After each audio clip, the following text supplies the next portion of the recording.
Bismillahirrahmanirrahim. Ma'asyiral muslimat yang dimuliakan Allah Azza wa Jalla, kita akan membahas 2 poin di sini. Pertama, kita akan membahas tentang faedah-faedah kematian orang-orang yang kita cintai. Dan yang kedua, apa amalan yang harus kita kerjakan untuk membahagiakan mereka yang sudah meninggal. Inilah 2 poin yang kita akan bahas di pagi menjelang siang ini. Ma'asyiral muslimat yang dimuliakan Allah Subhanahu wa taala. Kalau Allah Subhanahu wa taala takdirkan kita memiliki orang tua yang baik, orang tua yang memang taat beribadah kepada Allah Subhanahu wa taala, sebenarnya tidak perlu sedih dengan kematian mereka.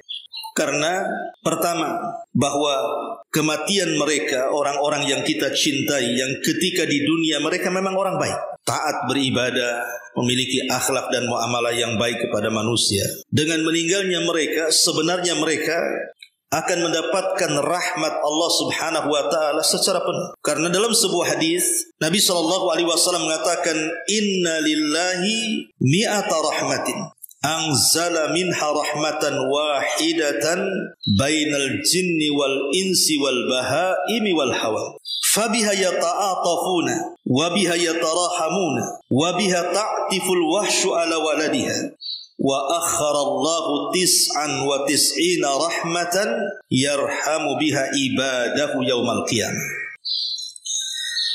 Kata Nabi SAW dalam sebuah hadis yang dikeluarkan Imam Muslim dari hadis Abi Hurairah radhiyallahu anhu, sesungguhnya Allah Subhanahu wa taala memiliki 100 rahmat.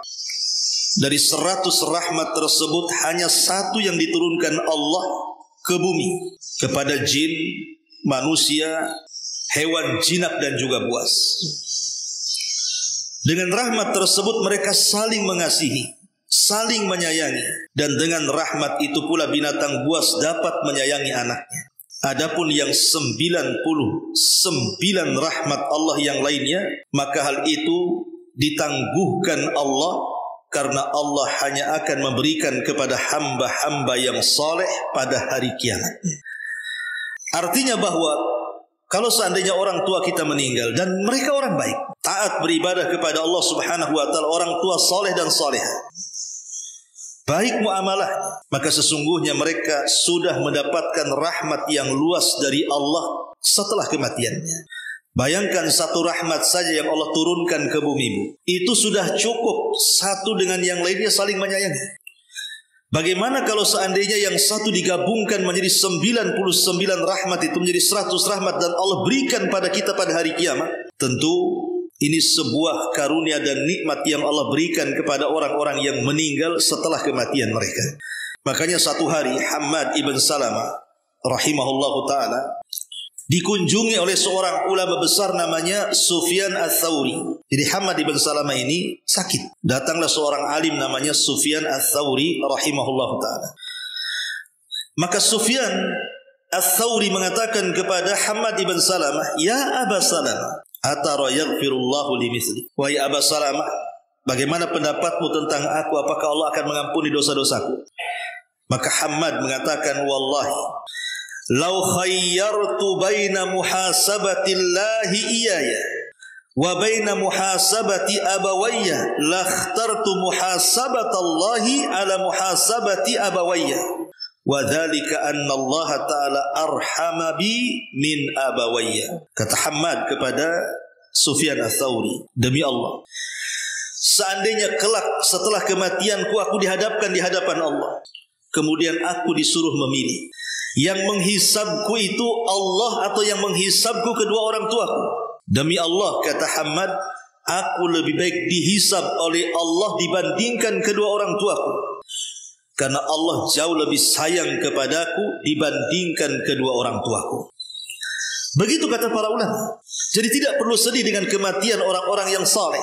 Kalau orang tua kita baik, orang tua kita taat kepada Allah Azza wa Jalla semasa hidupnya, jangan pernah sedih. Mereka sudah mendapatkan rahmat Allah Subhanahu wa taala secara penuh. Ini yang pertama. Yang kedua, mereka sudah mendapatkan tempat istirahat terbaik.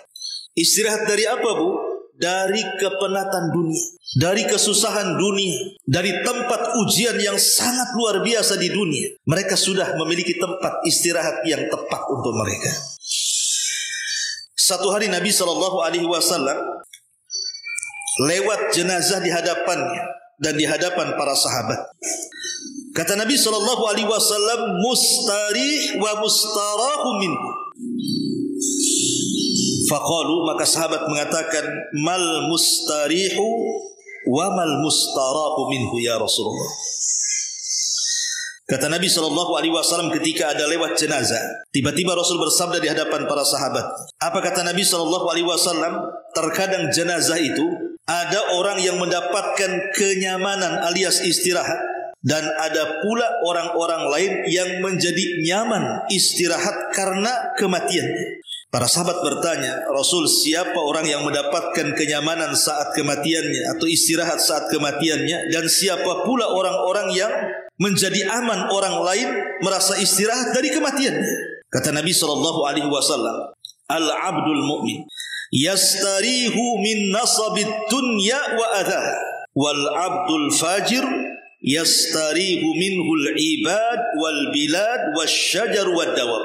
Adapun kata Nabi, orang yang akan istirahat saat kematiannya, betul-betul dia mendapatkan kenyamanan saat kematiannya, maka orang itu adalah orang-orang yang saleh.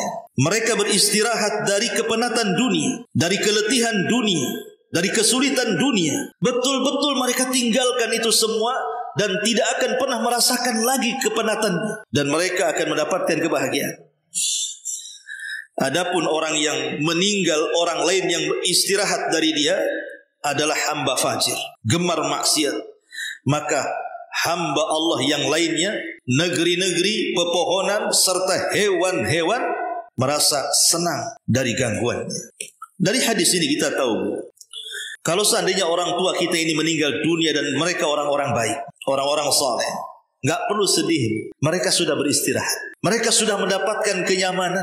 Mereka tidak akan lagi tersentuh dengan kepenatan dunia. Mereka tidak akan stres. Mereka tidak akan galau. Mereka tidak akan tersentuh dengan bala. Enggak, mustahil.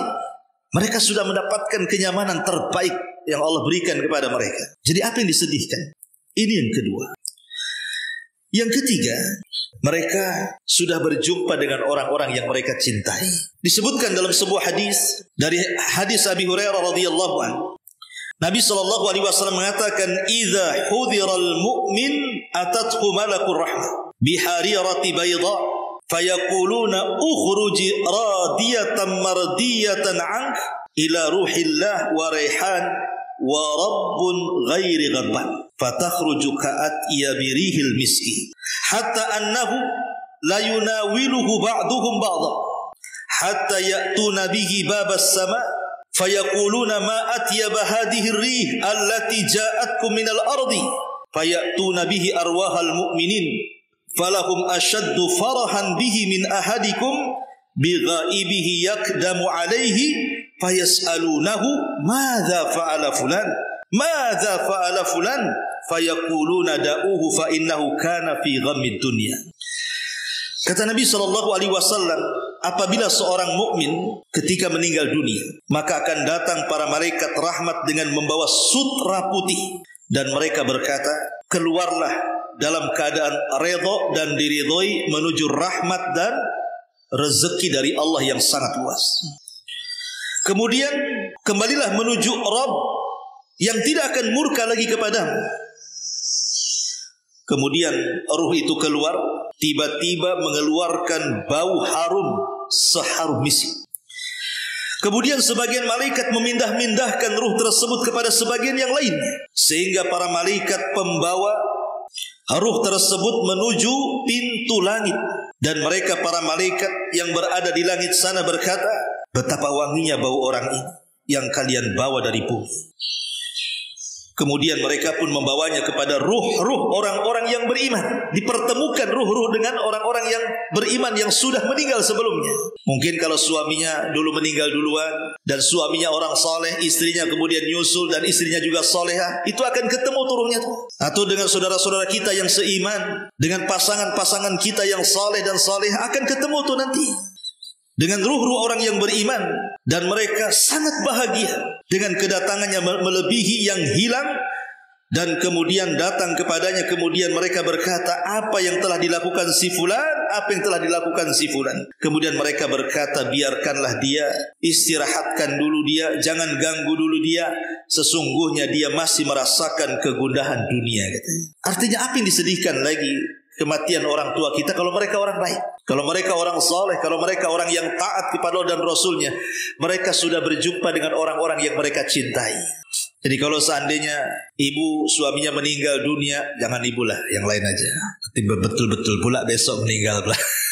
Contoh umpamanya yang lain, ya.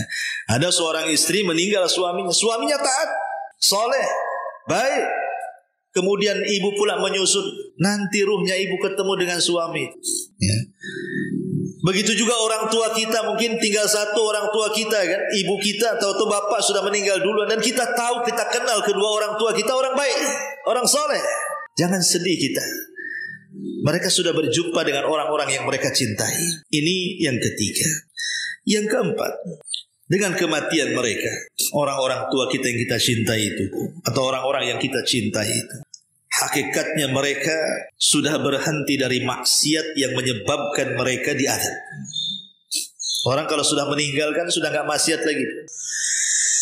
Kalau dia orang jahat, berarti kalau meninggalkan berhenti kejahatannya tuh.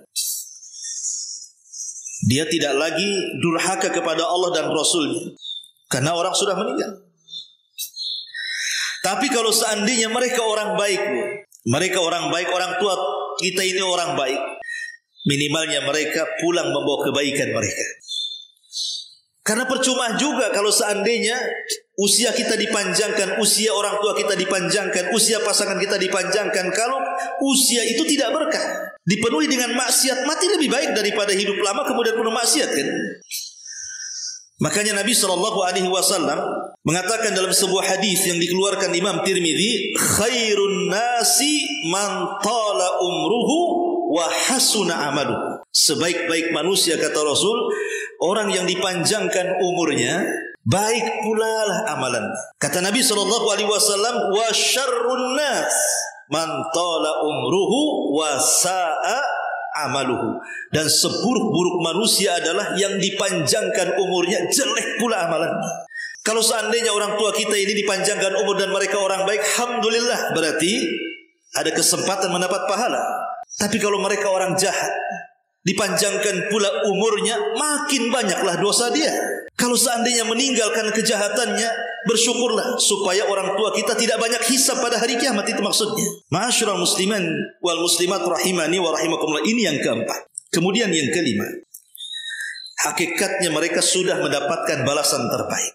Jadi kalau orang yang kita cintai atau orang tua kita meninggal, kita kenal orang tua kita itu rajin puasa, rajin sholat, rajin sedekah, baik dengan manusia, akhlaknya juga oke, ketaatannya luar biasa. Hakikatnya dengan kematian mereka itu, mereka sudah mendapatkan balasan dari Allah Azza wa Jalla. Lalu apa yang kita sedihkan? Di dalam surah Fussilat ayat 30, Allah Subhanahu wa taala berfirman, innal ladzina qalu rabbuna Allah tsumma istaqamu tatanazzalu alaihimul malaikatu alla takhafu wa la tahzanu wa abshiru bil jannati allati kuntum tu'adun. Sesungguhnya orang-orang yang mereka mengatakan Rabb kami Allah, kemudian mereka istiqomah, maka saat kematiannya para malaikat akan turun, kemudian akan menghembus-hembuskan bisikan di telinganya, jangan takut, jangan sedih, berbahagialah karena Allah sudah janjikan sorga kepada. Jadi kalau orang yang kita cintai meninggal dunia dan mereka orang baik, apa yang disedihkan? Mereka sudah dapat balasan kebaikan mereka. Yang kita sedihkan itu kalau orang tua kita jahat kemudian meninggal. Itu yang kita sedihkan. Nanti kita sebutkan nanti di pembahasan terakhir amalan-amalan yang bisa menolong mereka. Ini kita masih cerita orang tua baik nih, ya. Kalau kita dianugerahkan orang tua baik, pasangan baik, saudara baik, tiba-tiba mereka meninggal dunia, tidak perlu ditangisi, karena mereka sudah mendapatkan ganjaran terbaik di hadapan Allah Subhanahu wa taala. Boleh jadi mereka jauh lebih baik kematiannya dibandingkan kita yang belum mati. Itu masalahnya. Jadi kita harusnya menangisi kita. Jangan menangisi orang yang sudah meninggal. Kadang-kadang orang meninggal itu lebih baik yang kita tidak tahu amalan mereka apa. Ini yang kelima ya. Yang keenam, hakikatnya mereka sudah berjumpa dengan Allah Azza wa Jalla, dan semua akan berjumpa dengan Allah. Nabi SAW bersabda dalam sebuah hadis yang sahih dari Ummul Mukminin Aisyah radhiyallahu anha. Apa kata Rasul? Man ahabba liqa Allah, ahabballahu liqa'ah. Wa man kariha liqa Allah, karihallahu liqa'ah. Barang siapa yang rindu ketika di dunia ingin berjumpa dengan Allah, maka Allah akan senang berjumpa dengan dia. Tapi siapa yang benci berjumpa dengan Allah ketika di dunia, Allah pun akan murka kepadanya. Apa maksudnya? Aisyah Ummul Mukminin radhiyallahu anha bertanya kepada Rasul soal kalimat ini. Apa kata Aisyah radhiyallahu anha? Qalat Aisyatu, inna la nakrahul mauta ya Rasulullah. Rasul, bukankah kita semua ingin menghadapi kematian itu, semua takut? Kita loh dengan kematian semua orang takut. Waja'at sakratul maut bil haq dzalika ma kunta minhu tahid. Sakaratul maut itu sesuatu yang ditakutkan manusia. Itulah manusia lari, jangan sampai terkena sakaratul maut. Kok Rasul mengatakan siapa yang ingin berjumpa dengan Allah dan senang berjumpa dengan Allah, Allah akan senang berjumpa dengan dia? Apa maksudnya ini? Kita semua benci dengan kematian, kata Aisyah. Qala, maka Rasul mengatakan, laisa dzalik walakinnal mu'min idza hadarahul maut busyira biridwanillahi wa karamatihi. Bukan itu maksudnya wahai Aisyah, kata Rasul. Tapi seorang mukmin apabila datang kematian kepadanya, maka akan diberikan kabar gembira oleh Allah dengan kemuliaan dan karamahnya. Falaisa syai'un ahabbu ilaihi mimma amamahu. Ketika itu seorang mukmin tidak akan senang dan bahagia kecuali melihat apa yang ada di hadapannya. Kemudian kata Nabi SAW, fa ahabba liqa Allah wa ahabballahu liqa'ah. Ketika itu dia ingin berjumpa dengan Allah dan Allah pun ingin berjumpa dengan dia. Tapi sebaliknya orang kafir, mereka tidak mau berjumpa dengan Allah. Kalau saya boleh analogikan seperti ini, kalau seandainya selama hidup di dunia ini kita investasikan ya harta kita untuk Allah, waktu kita untuk Allah, tenaga kita untuk Allah, secara otomatis kita ini sedang membangun rumah di surga.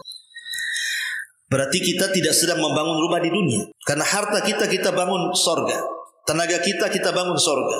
Waktu kita bangun surga. Sehingga kita tidak punya investasi di dunia. Investasi kita di akhirat. Orang-orang yang menginvestasikan tenaga, waktu dan biayanya untuk membangun perumahan di surga, istana di surga, maka dia akan senang untuk meninggal, karena dia akan cepat menempati rumah yang dibangunnya di dunia. Sehingga dia ingin berjumpa dengan Allah. Tapi kalau kehidupan dia ini investasinya di dunia semua, tenaganya untuk dunia, waktunya untuk dunia, hartanya untuk dunia. Dia beli ladang sak luas-luasnya, rumah sak besar-besarnya, kendaraan sak mewah-mewahnya. Ketika kita meninggal, berarti kita meninggalkan dunia. Lalu apa yang kita akan dapat di akhirat? Itulah dia benci akhirnya kematian. Tidak mau berjumpa dengan Allah. Sebab kalau dia mati berarti dia meninggalkan rumahnya, meninggalkan kebunnya, meninggalkan ATM-nya, meninggalkan kekayaannya. Dari situ dia benci berjumpa dengan Allah. Tapi orang-orang soleh, orang-orang baik, kalau takdirkan orang tua kita baik, kemudian mereka meninggal dunia, mereka sudah menginvestasikan waktu dan tenaga mereka untuk Allah. Makanya saat kematiannya, hakikatnya mereka berjumpa dengan Allah. Dan sering saya katakan, kita ini berjumpa dengan Allah itu 4 kali. 2 kali di dunia dan 2 kali di akhirat. Adapun di dunia, kapan kita berjumpa dengan Allah? Waktu salat. Itulah waktu solat kita itu sedang berjumpa dengan Allah. Mana dalilnya? Al-Quran yang mengatakan, ketika Allah Subhanahu wa ta'ala mengatakan bahwa solat itu dilakukan sangat berat kecuali orang-orang yang khusyuk, kecuali orang yang khusyuk. Kemudian Allah mengatakan siapa orang yang khusyuk itu? Alladzina yadhunnuna annahum mulaqu rabbihim. Orang-orang yang ketika solat dia merasa dia sedang berhadapan dengan Rabbnya. Ini perjumpaan pertama di dunia saat solat. Makanya solatlah terbaik. Kata kita sedang berhadapan dengan Allah. Masa kita berhadapan dengan pejabat saja pakaiannya bagus, wangi, rapi. Ini berhadapan dengan Allah, acak-acakan gak jelas nih gimana ceritanya. Yang kedua, saat kematian kita berjumpa dengan Allah.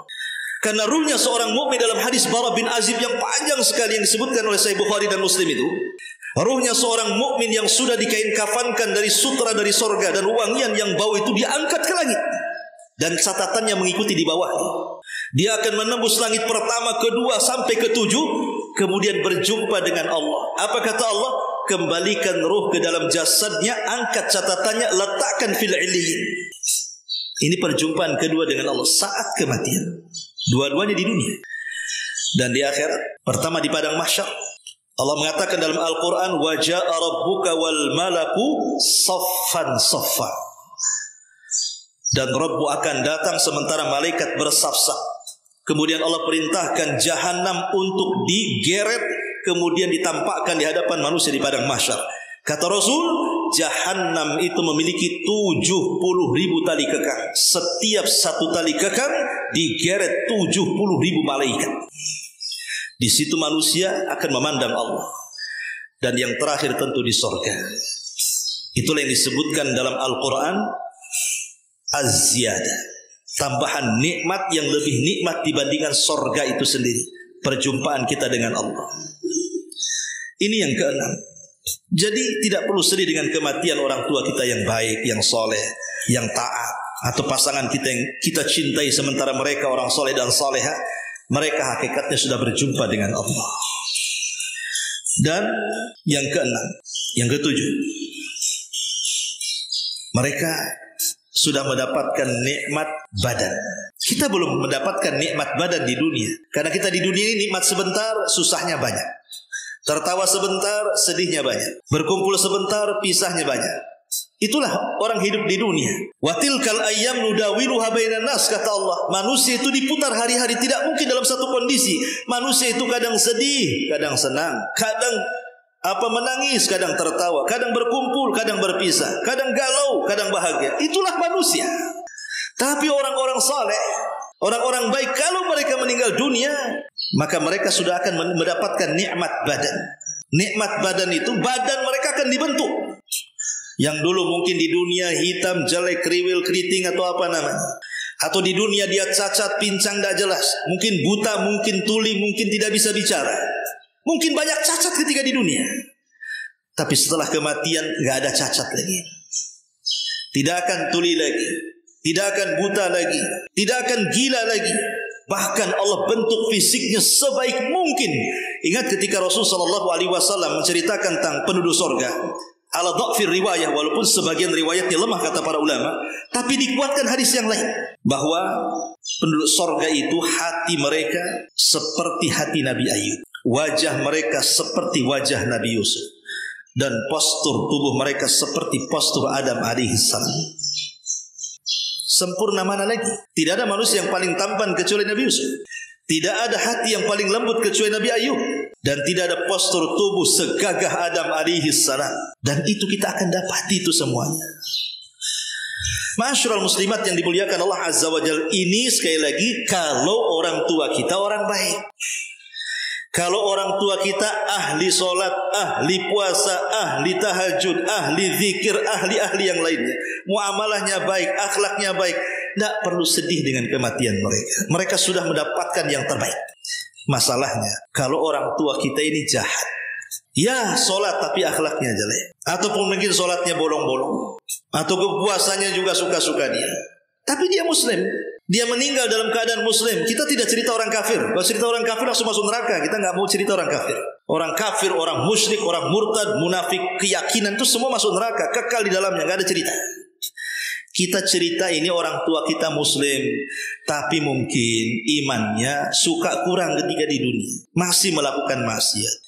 Ini yang perlu kita khawatirkan. Kalau kita punya orang tua yang kurang-kurang bahasanya, kurang ibadahnya, kurang taatnya, banyak maksiatnya, lah inilah yang harus kita khawatirkan, yang harus kita sedihkan. Lalu bagaimana caranya menolong mereka supaya mereka bahagia? Ma'asyiral muslimin yang dimuliakan Allah Subhanahu wa taala, ingat bahwa birrul walidain, berbuat baik kepada orang tua itu tidak terputus karena kematian. Walaupun sebaiknya kalau memang ibu masih punya orang tua, walaupun satu lah, tidak dua, jaga mereka. Itu pintu sorga dalam rumah. Terkadang orang cari sorga keluar ke sana kemari, tahu-tahu sorganya pula di rumah. Makanya Hasan Al-Basri pernah menangis. Ketika mengajar dia menangis, Imam Hasan Al-Basri. Jadi murid-muridnya bertanya, "Ya Imam, wa ma yubkik? Apa yang membuat Anda menangis, wahai Imam?" Kata Imam Hasan Al-Basri, "Celaka kalian. Baru saja orang tuaku meninggal. Dan sekarang tinggal satu. Kemarin aku punya 2 pintu untuk memasukkan aku ke sorga. Sekarang pintu itu sudah tertutup satu. Dan tinggal satu lagi." Kalau seorang imam besar, imam tabi'in, siapa yang tidak kenal Hasan Al-Basri rahimahullahu ta'ala? Imam tabi'in, pemimpinnya para tabi'in generasi kedua setelah sahabat, yang ucapannya mirip dengan Nabi. Itu saja sedih. Kita tidak mungkin berpikir bahwa Hasan Al-Basri tidak berbuat baik kepada orang tuanya. Dia alim, pasti dia berbuat baik sama orang tuanya. Kalau sekelas Hasan Al-Basri sedih karena kematian orang tuanya dan mengatakan, "Celaka kalian, kemarin 2 pintu masih terbuka, sekarang mati satu, pintu tinggal satu lagi." Harusnya ucapan ini diucapkan kita, bukan mereka. Tapi kita kadang-kadang tidak terpikir ke situ. Masih ada orang tua pun tidak juga kita berbuat baik kepada mereka. Yang ada durhaka kepada mereka, naudzubillah. Setelah kematian barulah dia menyesal. Kenapa dulu ketika orang tua hidup kok tidak berbuat baik? Tetapi namanya keadilan dan rahmat itu luas. Allah tidak menutup birrul walidain itu dengan kematian. Masih ada waktu, mumpung kita masih hidup. Ada waktu kita berbuat baik kepada mereka setelah kematiannya. Bagaimana caranya? Ini pembahasan kedua. Ma'asyiral muslimin yang dimuliakan Allah Subhanahu wa taala. Yang pertama, cara berbuat baik kepada mereka orang tua kita yang sudah meninggal dunia. Al-istighfar lahum. Banyak-banyak istighfar, memintakan ampun akan dosa-dosa orang tua kita. Tetapi ketika kita berdoa memintakan ampun harus ada adabnya. Jangan langsung begini, Bu. "Ya Allah, ampunilah dosa kedua orang tua." Bukan begitu caranya. Tetapi doakan dulu kita sendiri, baru doakan orang tua. "Ya Allah, ampuni dosa-dosa saya dan ampuni dosa orang tua." Karena yang perlu ampunan bukan orang tua saja, kita juga perlu ampunan. Maka berdoalah mulai dari diri sendiri. Itu adab doa. Jadi kalau kita mendoakan orang tua kita dengan ampunan, doakan dulu kita, "Ya Allah, ampuni dosa-dosa saya dan ampunilah dosa kedua orang tua." Dan itu disebutkan dalam sebuah hadis yang cukup panjang. Tapi di ujung hadis Rasul mengatakan, "Istaghfiru li akhikum fa innahul an yus'al." Mintakan ampun akan saudara kalian yang sudah meninggal. Maka amalan yang paling bermanfaat kepada orang tua yang sudah meninggal atau orang-orang yang kita cintai yang meninggal, maka beristighfarlah dengan cara minta kepada Allah ampunan untuk kita yang berdoa, kemudian minta ampunan akan dosa-dosa orang-orang yang sudah meninggalkan kita. Dan istighfar itu terdiri dari 2 makna. Kalau kita mengatakan Allahumma gfirli wali walidayya, "Ya Allah, ampuni dosaku dan kedua orang tuaku." Apa sih maknanya? Kita sering istighfar itu apa makna istighfar itu? Makna istighfar itu satu, kita meminta kepada Allah agar aib dan dosa kita ditutup. Yang kedua, minta kepada Allah agar dosa yang kita lakukan di dunia diampuni di akhirat. Itulah makna istighfar. Karena istighfar itu dari kalimat ghafara. Makanya dalam dunia peperangan ada namanya helm perang. Itu dalam bahasa Arab disebut al-mighfar. Mighfar itu untuk menjaga kepala, supaya tidak langsung terkena senjata kepala kita, maka dikasih helm. Dalam bahasa Arab helm itu mighfar namanya. Dari kalimat ghafar. Maknanya apa? Maknanya supaya kepala kita tertutup. Itu secara bahasa. Tapi secara istilah, semoga dosa dan aib kita ditutup. Satu aib dibongkar oleh di dunia, Bu, habis kita. Jangan cerita banyak aib. Kita ini pasti, saya, ibu, siapapun, tidak ada yang tidak punya aib. Kita ini semua punya aib. Ada yang kita tutup-tutupi, bahkan kepada orang terdekat kita, kepada istri kita, anak kita, orang tua kita. Terkadang kita malu kalau seandainya aib kita terbongkar kepada mereka. Makanya kenapa Nabi SAW mengatakan, man satara musliman satarahullahu yaumal qiyamah. Siapa yang menutup aib seorang muslim, Allah tutup aibnya pada hari kiamat. Karena kalau satu aib aja dibongkar, habis kita ini. Lihat tuh, kita lihat sekarang kan dunia medsos tuh. Mungkin ada seorang pejabat keceletot ngomong, akhirnya diviralkan netizen. Yang tadinya dipuji-puji, habis dimaki-maki. Itu baru satu aib, keceletot ngomong tuh. Salah ngomong, salah bicara. Tapi udah dibully satu Indonesia tuh, netizen tuh, kelas kakap tuh. Indonesia kan paling tinggi tuh, netizennya paling luar biasa, paling jahat, ya kan? Kalau sudah dibully netizen Indonesia, Israel aja tumbang kan? Ya. Ma'asyiral muslimin wal muslimat rahimani wa rahimakumullah. Jadi ketika kita memintakan ampun kepada diri kita dan orang tua kita, maknanya ya Allah, tutupi aib kita di dunia dan tutupilah aib orang tua kita. Jangan sampai keburukannya dibicarakan orang. Kalau orang baik tentu orang-orang itu memuji dia lah kan gitu. Tapi sekali orang tua kita ini jahat kemudian meninggal, ada ya orang yang senang akhirnya puas lah. Saya meninggal dia itu puas sekali saya. Sudah terbalaskan dengan kematiannya katanya kan. Kita minta supaya di dunia orang tua kita tidak dibicarakan buruk sama orang. Sudahlah cukup, dia sudah meninggal sudah. Nanti urusan dia dengan Allah. Yang kedua, kita minta dengan istighfar itu agar kita yang meminta kepada Allah, dosa-dosa kita selama di dunia Allah tidak azab kita. Dan dosa-dosa orang tua kita yang sudah meninggal dunia atau pasangan-pasangan yang kita cintai ketika di dunia, jangan sampai Allah azab. Ampuni mereka. Itulah mana istighfar. Jadi penting, ini yang pertama. Minta kepada Allah Subhanahu wa ta'ala agar mereka diampuni. Satu. Yang kedua, al-infad atau infadhu ahdihima min ba'dihima. Sekiranya orang tua kita punya wasiat, sebelum meninggal dia punya wasiat, tapi wasiatnya bagus. Kalau wasiatnya jahat jangan dilakukan. Kalau wasiatnya tidak benar jangan dilaksanakan. Tapi kalau wasiatnya baik, lakukan. Umpamanya orang tua sudah sebelum meninggal, karena dia punya harta banyak, nah saya ada harta, jangan untuk waris semua ya. Itu sumbangkan tuh sebagian harta untuk fakir miskin, untuk pembangunan masjid, untuk ini, untuk itu. Ini kan wasiat baik. Maka sempurnakan wasiat itu. Tetapi ingat, walaupun orang tua minta separuh harta, tidak boleh diberikan semuanya. Karena wasiat itu paling banyak sepertiga saja. Jangan sampai mendolimi ahli waris. Walaupun orang tuanya berwasiat semua hartanya diinfakkan, tidak boleh. Atau separuh hartanya diinfakkan, tidak boleh. Kita selaku ahli waris cukup keluarkan sepertiga saja, 2/3 untuk ahli waris. Jangan sampai ahli waris jadi pengemis, jadinya habis hartanya. Ini yang kedua. Apalagi kalau wasiatnya bukan harta, seperti yang dilakukan siapa?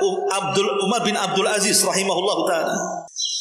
Bayangkan kematiannya, tidak membawa harta, padahal dia orang nomor 1 khalifah, tapi meninggal tak bawa harta.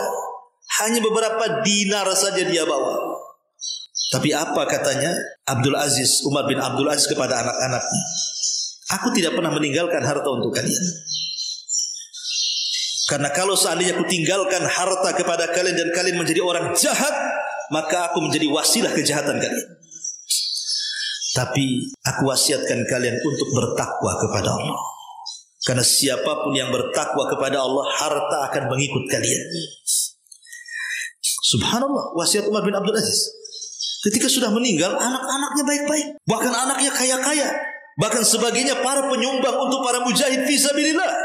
Padahal bapaknya tidak mewariskan sedikit pun harta. Tapi anak-anaknya mendengar wasiat bapaknya untuk bertakwa. Itulah yang Allah katakan, wa man yattaqillaha yaj'al lahu makhraja wa yarzuqhu min haitsu la yahtasib. Siapa yang bertakwa kepada Allah, Allah akan urai setiap kesulitannya dan Allah akan berikan rizki dari arah yang tidak disangka-sangka. Nah, kalau wasiatnya seperti itu, mantap lagi. Ya. Ini yang kedua. Yang ketiga, iqram sadiqihima. Kalau seandainya orang tua kita semasa hidup, dia punya kawan, punya gebetan, punya kawan dekat, kemana-mana sama si Anu aja, orang tua kita itu. Ketika orang tua kita meninggal dunia, maka hubungkan silaturahim yang pernah dihubungkan orang tua kepada dia. Walaupun dia jauh tempatnya, datang kasih hadiah.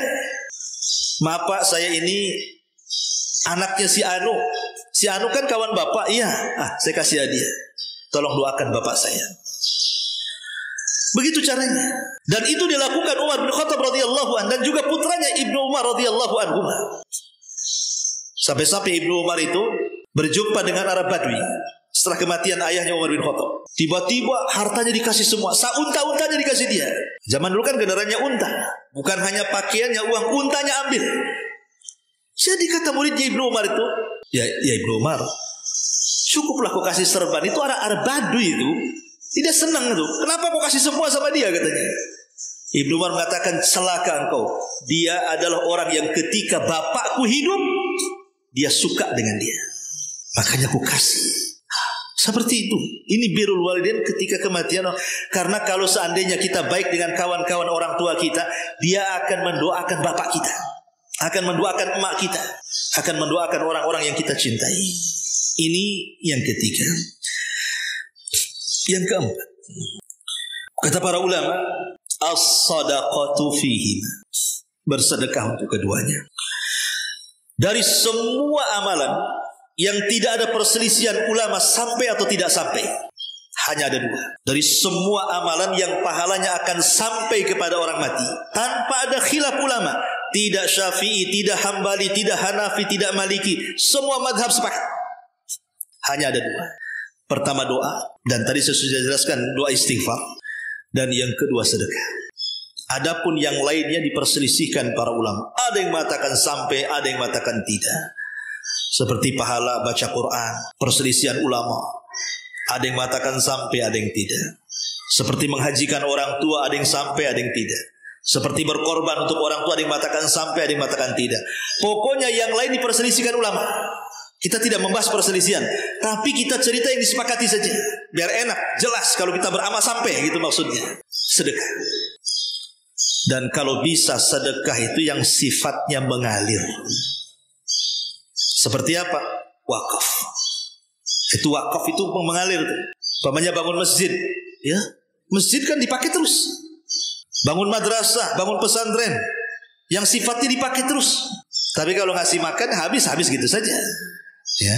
Tapi kalau kita infaknya yang sifatnya mengalir terus-terusan dipakai, pemain sajadah untuk masjid, mushaf Al-Quran ditaruh di masjid dibaca terus sama orang kan itu ya. Itu sedekah terbaik. Cari sedekah-sedekah itu yang mengalir, yang terus-terusan terpakai dan manfaatnya dirasakan orang banyak. Ya, wakaf mushaf Quran, sajadah, atau pembangunan masjid, pembangunan madrasah yang sifatnya itu dipakai lama. Itulah yang manfaatnya tinggal ngalir. Bukan berarti kalau sedekah kepada fakir miskin ini mengalir juga. Nah, tetapi kan ya manfaatnya tidak banyak kan begitu ya. Kecuali kalau seandainya kita ambil orang miskin, kita sekolahkan. Kamu mondok di sana nak, saya yang biayai. Ini pahalanya saya transfer untuk orang tua saya. Akhirnya anak itu di pesantren pinter, jadi ustadz, akhirnya berdakwah. Selama dia berdakwah, kemudian banyak pengikutnya, maka dia dapat pahala dan pahalanya akan ditransfer kepada orang yang meninggal. Nah, kalau itu juga sedekah jariah juga, karena menyebarkan ilmu yang bermanfaat namanya. Intinya sedekah yang terus mengalir. Ini untuk kebaikan kedua orang tua kita di sana atau orang-orang yang kita cintai. Ma'asyiral muslimin wal muslimat rahimani wa rahimakumullah.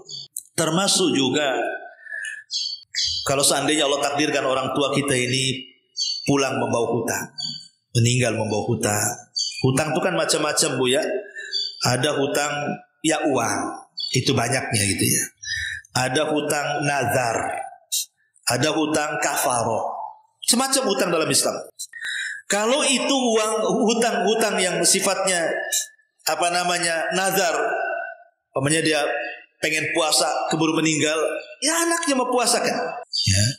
Kalau dia kafar umpamanya orang tua kita ini semasa hidupnya ketika Ramadan melakukan hubungan dengan istrinya, otomatis kan ada kafarahnya di situ tuh. Memerdekakan budak, kalau tidak bisa berpuasa 3 bulan berturut-turut, kalau tidak bisa 2 bulan berturut-turut, kalau tidak bisa ngasih makan 60 fakir miskin. Belum dilaksanakan kafaratnya meninggal dia, anaknya yang melaksanakan kafarat. Atau mungkin membayar hutang, tetapi ingat bahwa ya, membayar hutang orang yang mati itu bukan sebuah kewajiban anak kecuali dari harta yang meninggal. Maksudnya begini, kalau orang tua kita meninggal, hartanya banyak, ya, hutangnya juga banyak. Anggaplah hutangnya 1 miliar, hartanya 2 miliar, maka wajib dikeluarkan 1 miliar, bayarkan hutang itu. Yang 1 miliar itulah jadi harta warisnya. Tapi kalau seandainya hutang 1 miliar, orang tua pula tak meninggalkan harta 1 sen pun, sementara anaknya miskin-miskin, maka tidak ada kewajiban anak untuk membayarkan hutang 1 miliar kecuali mimbabit tabarruk, kata ulama. Hanya sekedar ingin berbuat baik sama orang tua, tapi bukan kewajiban. Karena kalau anak sudah punya anak, istri punya ini, kewajibannya sudah beda, bukan bayar hutang orang tuanya, ya. Tetapi kalau ingin membayarkan orang tuanya, itu lebih baik. Itu namanya tabarruk, tapi bukan kewajiban. Jadi membayar hutang itu dari harta waris. Kalau tidak punya waris, maka itu tidak wajib, tetapi hukumnya sunnah tabarruk namanya. Istilah para ulama itu tabarruk, hanya berbuat baik saja. Kalau kita ada uang, ya kita bayar sebagai anak, tapi bukan sebuah kewajiban. Karena kalau hutangnya besar, dia bisa memadaratkan anaknya, istrinya, keluarganya, dan yang lainnya, kan begitu. Nah, itu catatan juga di situ, harus dipahami. Ma'asyiral muslimin wal muslimat rahimani wa rahimakumullah. Dan yang terakhir, tentunya juga doa yang terbaik. Macam mana lafadznya? Macam mana caranya kita berdoa untuk orang tua kita yang meninggal itu? Apa yang harus kita minta kepada Allah untuk mereka? Ma'asyiral muslimin wal muslimat rahimani wa rahimakumullah. Dalam surah Al-Mu'minun ayat 118 Allah mengatakan, Rabbighfir warham wa anta khairul rahimin. Ya Allah, ampuni, rahmati, dan Engkau sebaik-baik Zat yang memberikan rahmat. Dari sini kita tahu bahwa doa terbaik bagi orang yang meninggal dunia, pertama doa ampunan, yang kedua doa rahmat, dan yang ketiga ini juga tak kalah pentingnya, doakan supaya mereka dimantapkan dalam jawaban. Sebagaimana Rasul mengatakan, istaghfiru li akhikum fa innahul an yus'al. Mintalah ampun kepada saudara kalian karena mereka sedang ditanya. Ditanya siapa Tuhannya, ditanya siapa nabinya, ditanya siapa agamanya, apa agamanya. Berarti 3 perkara yang kita minta kepada Allah. Ya Allah, ampuni dosa saya. Dosa kita dulu ya, saya sudah katakan ini adab. Minta kepada Allah agar dosa kita diampuni. Baru setelah itu kita mengatakan, ya Allah, ampuni dosa kedua orang tua saya. Ya Allah, rahmatilah kedua orang tua saya. Ya Allah, tetapkan jawaban bagi kedua orang tua saya.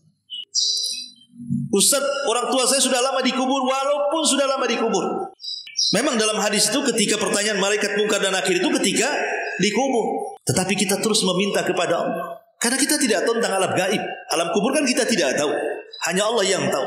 Kita hanya meminta tafaul kepada Allah agar orang tua kita diampuni, dirahmati, dan ditetapkan jawabannya. Karena 3 kunci ini yang menyelamatkan dia dari siksa kubur. Utsman bin Affan radhiyallahu anhu, apabila diceritakan tentang neraka, raut mukanya biasa-biasa saja. Tapi kalau sudah diceritakan tentang alam kubur, menangis sejadi-jadinya tuh Utsman bin Affan. Jadi ditanyalah, Utsman, aneh kau ini. Cerita neraka biasa-biasa saja, cerita kuburan bisa nangis-nangisnya. Apa kata Utsman? Celaka kalian, wailakum. Kalian tidak tahu kuburan itu apa, kata Utsman. Kuburan itu bisa saja raudun min riyadil jannah au hufratun min hufarin nar, katanya. Kuburan ini bisa saja menjadi taman menuju taman-taman sorga, atau jangan salah, kuburan itu menjadi lubang dari lubang-lubang mengarah ke neraka. Kalau dia selamat di kuburan, kata Utsman, selamat kau di sana. Kalau kau tak selamat di kuburan, jangan harap kau selamat di sana, katanya. Makanya kita mumpung kiamat belum dikiamatkan, masih ada kesempatan orang tua kita ada di kuburan, orang-orang yang kita cintai di kuburan. Ini kesempatan membahagiakan mereka, menyelamatkan mereka. Sembari kita juga minta diselamatkan dan diampuni dosanya, minta kepada Allah untuk keselamatan mereka, kebahagiaan mereka. Dan banyak juga mungkin doa-doa yang lain yang umum. Seperti mamanya para ulama mengajarkan, Allahumma ifsah lahu fi qabrihi maddal basari wafrus qabrahu min firasil jannah. Ya Allah, luaskan kuburannya. Ya Allah, hamparkan tikar sorga di hadapannya. Atau Allahumma unqulhu ila jannatil khulud. Allahumma arhamhu tahtal ardi wasturhu yaumal ardi wa la tukhirhu yauma yub'atsun. Ya Allah, pindahkan orang yang kita cintai ke surga yang mengekalkan. Berikan dia rahmat di bawah bumi ini. Tutuplah auratnya dan kesalahannya kelak ketika catatan dihamparkan di hadapan Rabbnya. Dan semoga tidak dihinakan pada hari ketika dibangkitkan. Nah, bisa juga doa seperti itu. Ibu gak bisa bahasa Arab, tidak apa-apa. Pakai bahasa Indonesia kan gak masalah ya. Tapi kalau pakai bahasa Arab tentu lebih baik lagi. Allahumma aminhu min faza'i yaumil qiyamah. Ya Allah, berilah keamanan bagi orang tuaku di hari nanti ketika rasa takut meliputi. Allahumma anishu fi wajdatihi wa fi wahsyatihi wa fi ghurbatihi. Ya Allah, temanilah dia dengan orang baik saat rasa takutnya, saat kesendiriannya, dan begitu seterusnya. Karena orang kalau masuk kuburan itu tidak ada kawan di situ. Saya nggak bisa bayangkan ya. Coba Bu, Ibu renungkan sesaat ya. Kalau saya sediakan satu tempat kamar ya, kamar agak, anggaplah Ibu dikurung dalam rumah oleh suami. Di rumah itu Bu, nggak ada listrik, nggak ada AC, nggak ada kipas angin, nggak ada handphone, nggak ada apa-apa, kosong belum, rumah kosong. Kemudian ibu diletakkan dalam rumah, dikunci dari luar. Kira-kira Bu, apa yang ibu rasakan? Stres Bu. Kalau ada HP masih main HP. Kalau panas masih ada AC. Ini nggak ada. Sudah rumah nggak pakai pelapon, pakai bonde, spandek kan gitu. Pendek pula. Makin panas, gelisah, tak ada makan, tak ada minum, tak ada apa-apa. Saya nggak yakin satu hari ibu bisa kerasan di situ. Mungkin besok itu sudah lapor polisi, disiksa suaminya kan begitu Bu. Itu satu hari kita dikurung tuh, nggak ada apa-apa coba. Lah orang di kuburan itu bukan satu hari dan tidak mungkin lagi ke dunia. Dia akan tetap di situ sampai kiamat dibangkitkan. Iya, kalau kosong belum kayak rumah. Kalau dia orang jahat, didatangkan kalajengking, datangkan ular, datangkan macam-macam di situ. Dengan azab kubur yang luar biasa. Yang pernah dilihat Nabi SAW dalam peristiwa Isra Mi'raj itu, ruhnya dibawa ke neraka, kemudian digoreng dan ditumpu. Kalau dia pezina, ada yang dirobek kemudian sampai ke tengkuknya. Kalau dia para pendusta, ada yang dibentur kepalanya. Kalau dia suka meninggalkan sholat. Jadi bukan perkara remeh dalam kuburan itu.